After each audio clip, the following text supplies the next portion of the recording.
Hello hi my dear friends. KAS പരീക്ഷ നിങ്ങൾക്കറിയാം, Kerala PSC നടത്തുന്ന ഏറ്റവും പ്രസ്റ്റീജിയസ് പരീക്ഷയാണ് KAS പരീക്ഷ. കേരള അഡ്മിനിസ്ട്രേറ്റീവ് സർവീസിലേക്ക് ഉദ്യോഗാർത്ഥികളെ തിരഞ്ഞെടുക്കുന്ന ഏറ്റവും ടഫ് ക്വസ്റ്റ്യൻസ് പ്രതീക്ഷിക്കാവുന്ന ഒരു പരീക്ഷയാണ് KAS പരീക്ഷ. ഈ പരീക്ഷയും 10ാം ക്ലാസ്സിലെ ജോഗ്രഫി പാഠങ്ങളും തമ്മിൽ എന്തെങ്കിലും ബന്ധമുണ്ടോ?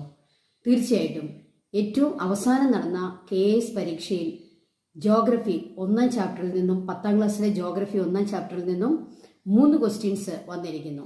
സൈക്ലോൺസിനെ സംബന്ധിച്ചും പ്ലാനറ്ററി വിൻഡ്സ്, അതുപോലെ അറ്റ്മോസ്ഫിയറിക് പ്രഷർ, ഇതൊക്കെ ആയി ബന്ധപ്പെട്ട 3 ക്വസ്റ്റ്യൻസ് ആണ് KAS പരീക്ഷയിൽ ഉണ്ടായിരുന്നത്. അതുകൊണ്ട് തീർച്ചയായും PSC ഉദ്യോഗാർത്ഥികൾക്ക് ഏറ്റവും നല്ലതാണ് 8, 9, 10 ക്ലാസ്സുകളിലെ സോഷ്യൽ സയൻസ് ക്ലാസ്സുകൾ ശ്രദ്ധിക്കുകയും പഠിക്കുകയും ചെയ്യുക.